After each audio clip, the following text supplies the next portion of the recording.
പ്രപഞ്ചത്തിന് അതിൻ്റെ ആകൃതിയും ഘടനയും നൽകിയതായി കരുതപ്പെടുന്ന നിഗൂഢവും അദൃശ്യവുമായ പദാർത്ഥമായ ഇരുണ്ട ദ്രവ്യത്തിൻ്റെ ഉത്ഭവത്തെക്കുറിച്ച് ഡാർട്ട്മൗത്ത് ഗവേഷകർ നൽകിയ ഒരു പഠനം പുതിയ സിദ്ധാന്തം മുന്നോട്ട് വയ്ക്കുന്നു.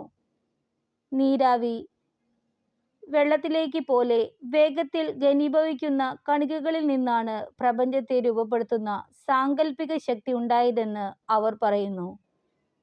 പ്രപഞ്ചത്തിൻ്റെ ആദ്യകാല ജീവിതത്തിൽ ഉയർന്ന ഊർജമുള്ള പിണ്ഡമില്ലാത്ത കണികകളുടെ കൂട്ടിയിടിയിൽ നിന്നാണ് ഇരുണ്ട ദ്രവ്യം രൂപപ്പെട്ടത്. 13.7 ബില്യൺ വർഷങ്ങൾക്ക് മുമ്പ് പ്രപഞ്ചത്തിൻ്റെ വികാസത്തിന് കാരണമായത് മഹാവിസ്ഫോടനം എന്നറിയപ്പെടുന്ന ഊർജ സ്ഫോടനത്തിനു ശേഷം ചൂടുള്ളതും വേഗത്തിൽ ചലിക്കുന്നതുമായ കണികകൾ പ്രപഞ്ചത്തിൽ ആധിപത്യം സ്ഥാപിച്ചു. ഈ കണികകൾ ഫോട്ടോണുകൾക്ക് സമാനമായിരുന്നു.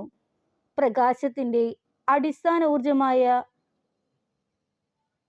ക്വാണ്ടമായ പിണ്ഡമില്ലാത്ത കണികകൾ.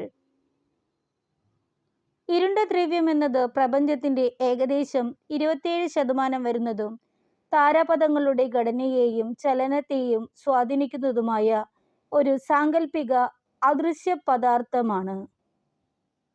ഇത് വൈദ്യുതകാന്തികമായി യാതൊരു ബന്ധവുമില്ല, അതായത് പ്രകാശവുമായി ഇടപഴകുന്നില്ല, അതിനാൽ നേരിട്ട് കാണാൻ കഴിയുന്നില്ല. ദൃശ്യദ്രവ്യത്തിൽ അതിൻ്റെ ഗുരുത്വാകർഷണ സ്വാധീനം വഴി മാത്രമേ ശാസ്ത്രജ്ഞന്മാർക്ക് അതിൻ്റെ നിലനിൽപ്പ് അനുമാനിക്കാൻ കഴിയൂ.